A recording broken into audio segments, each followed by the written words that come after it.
참 예수님, 어제 베다니아 쉼터에서 주무신 분들 잘 주무셨습니까? 잘 안 잔 것 같습니다. 많이 불편하셨어요? CCTV로 거기 부엌을 아침에 보니까 분주합디다. 라면 끓여 먹고 이것저것.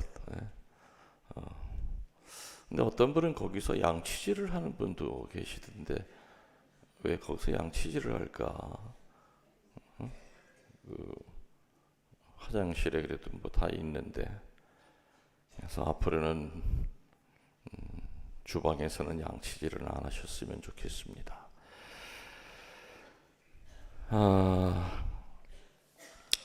저는 스님들도 아주 친합니다.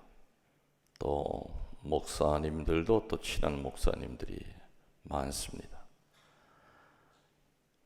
어느 스님과 대화를 하다가 많은 얘기를 나누죠. 교리적인 얘기서부터 아무튼 스님이 원하시는 대로 저는 대화를 열어갑니다. 그러다 내가 갑자기 생뚱맞게 그 스님에게 뭐라 그랬느냐. 스님, 예수님과 부처님의 차이점을 아십니까? 그랬더니 그 스님이 바짝 긴장을 하셨어요. 얼마나 또 신부님이 심오한 얘기를 해서 나를 당황하게 하나. 그래서 예수님과 부처님의 차이는 많이 있죠. 그럽디다. 그럼 어떤 차이가 있어? 그랬더니 대답을 못 하세요. 그래서 이거 스님한테만 알려드리는 겁니다. 잘 들으세요. 첫 번째, 헤어스타일이 다릅니다. 그래요, 안 그래요? 예수님은 장발이시고 부처님은 두 번째 차이점, 몸무게가 차이가 많이 납니다. 예수님은 그야말로 죽도 못 먹는 것처럼 뼈가 앙상하신데 부처님 보면 그냥 얼마나 복스럽게 생기셨어요. 세 번째 차이점은 뭐냐? 얼굴 표정을 봐도 다릅니다. 우리 주님 십자가에 매달리는 얼굴은 십자가 자체가 피 말려 죽이는 건데 십자가에서 죽으면서 이쁜 모습하고 죽을 수는 없는 겁니다. 얼마나 괴로운 얼굴이겠습니까? 근데 부처님을 보면 내가 복 주마, 내가 복을 주마 하는 환하게 아주 미소도 아주 인자한 그런 미소를 띠고 있습니다. 그런데 스님, 지금 내가 얘기한 것은 그냥 곁가지고 정말 예수님과 부처님의 차이점이 뭔 줄 압니까? 뭡니까, 신부님? 예수님은 부활을 하셨고 부처님은 부활을 못했습니다. 그 이야기를 하려고 했던 거였죠. 오늘 일독서 사도행전에 중요한 말이 나옵니다. 너희는 이 모든 일의 증인이다. 나나 여러분이나 증인이다, 그 뜻입니다. 모든 일. 그럼 도대체 그 모든 일의 내용이 뭐냐 이거예요. 두 가지예요. 예수님이 부활하셨다는 거, 그것 증인이 돼야 됩니다. 두 번째로 십자가에 대한 증인을 서야 됩니다. 첫 번째가 예수님이 실제로 부활하셨다는 것의 증인이 되어야 된다. 너희는 이 모든 일의 증인이다. 모든 일은 수백 가지가 아니에요. 딱 두 가지, 부활과 십자가입니다. 예수님이 실제로 부활하셨다는 것의 증인이다 이거죠. 유령이 아니다 이겁니다. 유령은 실체가 없고 감각을 느낄 수가 없습니다. 그러나 오늘 예수님은 내 손과 내 발을 보아라, 만져보아라. 생선 한 토막을 어떻게 했다고요? 잡수셨다. 유령은 먹을 수가 없습니다. 유령은 이렇게 만질 수가 없습니다. 그런데 예수님은 그런 유령이 아닙니다.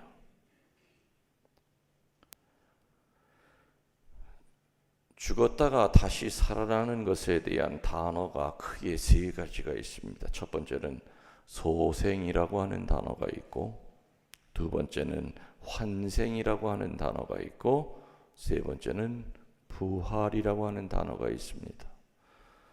소생은 뭡니까? 뭘 소생이라고 그래요? 물에 빠져 죽을 뻔하다가 인공호흡을 해가지고 다시 심장이 뛰는 것. 죽을 뻔하다가 다시 살아난 것에 대해서 부활이라고 얘기하지 않습니다. 아유, 저 사람 죽을 뻔했어. 물에 빠졌다가 근데 다행히 살아났어. 소생이라고 그럽니다. 환생은 뭡니까? 불교적인 용어죠. 윤회에 의하여 다시 태어나는 겁니다. 거듭거듭 다시 태어나는 게 환생입니다. 근데 중요한 것은 소생이나 환생이나 그래도 죽는다는 겁니다. 소생했던 사람이 그 다음에 안 죽습니까? 죽습니다. 환생도 끊임없이 죽습니다. 그러나 부활은 완전히 죽은 사람이 신비로운 몸으로 다시 살아나 다시는 죽지 않는 것을 말합니다. 육신의 부활을 하신 분은 예수 그리스도 한 분. 그 후에 육신이 부활해서 돌아다니는 사람 봤습니까? 못 봤습니까? 12 제자들이 육신이 부활해가지고 미국 땅에 나타나고 조선 땅에 나타나서 가마 타고 다녔다. 우리는 사도신경에 육신의 부활을 믿는다고 그랬습니다. 사도신경은 사도들의 신앙 고백입니다. 사도들 12은 눈으로 유령이 아니라 부활한 예수님을 실제로 봤기 때문에 사도들의 신앙 고백 안에 육신의 부활을 믿는다. 우리도 죽으면은 저 주님처럼 저렇게 육신이 부활하겠구나. 그래서 우리 천주교회에는 2000년 동안 육신의 부활을 믿었습니다. 그러나 요즘은 그렇게 교리를 안 가리킵니다. 사람이 죽으면은 땅에 묻히면은 몸에 있는 모든 원자, 분자가 다 분해가 됩니다. 뼈도 나중에는 가루가 됩니다. 그럼 나중에 부활할 때 마치 부록 맞추는 것처럼 땅 속에 흩어져 있던 내 살덩어리 모든 것이 뼈 조각이 다다다다닥 맞추는 것이 아니죠. 부활하는 건 확실히 부활하지만은 우리는 어떤 식으로 부활할지를 모릅니다. 그래서 예전에는 이 부활, 육신의 부활 때문에 천주교에 아주 오래된 관습이 뭐냐? 어떤 일이 있어도 화장을 못 시켰습니다. 맞습니까? 틀립니까? 전염병으로 죽은 사람 위에는 육신의 부활 때문에 그대로 그 몸뚱아리를 땅에 묻었습니다. 근데 땅에 묻을 때는 그 몸뚱아리지만은 몇 년 지나고 파보면 살이 있습니까?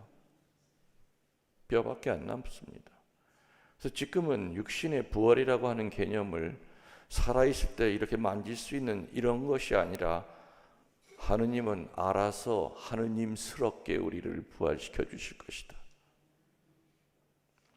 그래서 요즘은 화장을 장려하는 건 아니지만은 화장하는 것에 대해서 옛날처럼 이렇게 강하게 금지를 안 합니다. 부활에 대한 개념이 달라졌기 때문이죠. 너희는 이 모든 일의 증인이다. 첫 번째가 예수님이 실제로 부활하셨다는 것의 증인이 되는 것이죠. 그리스도교는 마약하는 사람이 보는 환상이나 환각을 보고서 만들어진 종교가 아니라는 것을 증명하라는 겁니다. 이론과 그럴듯한 말만 하는 종교가 아니라 실제로 열매 맺는 종교라는 걸 증언하라는 겁니다. 그리스도교는 이 세상에서 구체적인 복음의 열매를 맺어야 천국을 보장받을 수 있다는 것을 증언하라는 겁니다. 천주교 신자들은 마약에 취해서 아니면 교주의 감언 이설에 홀려서 인생을 망치는 사이비 집단이 아니라는 것을 세상에 증명하라는 그것입니다. 그래서 너희는 이 모든 일의 증인이다 할 때 그 모든 일의 첫 번째가 뭐라고요? 주님이 부활하셨다는 겁니다. 두 번째 뭘 증언하라고 그랬습니까? 십자가. 부활하기까지 반드시 십자가가 필요하다는 것을 증언하라는 겁니다. 부활은 저절로 되는 것이 아니라 십자가를 통해서만이 된다는 것을 증언하고 증인이 되라는 겁니다. 십자가라고 하는 것은 모든 것이 실패하고 잘못되었을 때 최후의 수단으로 취하는 조치가 아닙니다. 하느님의 계획의 한 부분이라는 것을 증언하라는 겁니다. 그래서 십자가 없는 구원은 있을 수 없으며 나에게 닥치는 크고 작은 고통을 사랑하지 않고는 절대 부활할 수 없다는 것을 증언하라는 겁니다. 모욕감, 배신감, 미움과의 싸움에서 승리하지 못하면 영원한 부활은 꿈도 꾸지 말라는 것을 증언하라는 겁니다. 억지로 지는 십자가라 해도 주님께는 찬미와 영광이 될 수 있으니 절망하지 말고 기운 차려서 예수님처럼 넘어지고 넘어져도 다시 일어서서 골고다로 올라가야 한다는 것을 증언하라는 겁니다. 세상의 온갖 아름다운 말을 다하여도 내 목숨을 남에게 나누어 주어도 내 콩팥을 남에게 나누어 준다 하여도 십자가를 사랑하지 못하면 구원받을 수 없다는 것을 증언하라는 겁니다. 그런데 증언하는 자들은 첫 번째, 증언하는 내용을 정확히 알고 있어야 됩니다. 누군가가 부활이 뭐냐 물었을 때, 십자가가 뭐냐 물었을 때 제대로 설명해 줘야 됩니다. 그래서 증언하는 자의 첫 번째 자세는 증언하는 내용을 정확히 알고 살아야 된다. 두 번째, 증언하는 자는 신중해야 합니다. 진리를 알려야 되지 어설픈 자기 사상을 알리면 안 됩니다. 그래서 정확하게 교리를 알고 있어야 됩니다. 세 번째로 증언하는 자는 신념이 있어야 됩니다. 신념이 없이 어찌 부활을 증언할 수 있고 십자가의 삶의 신비를 세상에 외칠 수 있을꼬. 마지막 네 번째로 증언하는 자는 어떤 일이 있어도 거짓이 없어야 됩니다. 이러한 자세를 가지고 증언하는 자들이 부활의 실제성을, 예수님이 부활하셨다고 하는 거, 우리도 부활할 거라고 하는 것을 증언하고 증인이 되려는 것이요, 부활하기까지는 십자가의 삶을 끌어안아야 된다는 것을 증언하고 증인이 되라는 겁니다. 그리스도의 신자들의 그 증언에 힘이 있으려면 반드시 성령의 도우심을 받아야 합니다. 성령이 먼저 나를 지배할 때 부끄럼 없이 담대하게 불의에 굽히지 않고 예수님의 부활과 십자가를 증언할 수 있다는 겁니다. 오늘 주님이 12 제자를 증인으로 임명하셨듯이 사제인 나나 여러분이나 그 증인의 위치에 올라가 있습니다. 주님이 오늘 우리를 증인으로 임명하셨으니 그 책임을 기쁜 마음으로 다하도록 합시다. 아멘.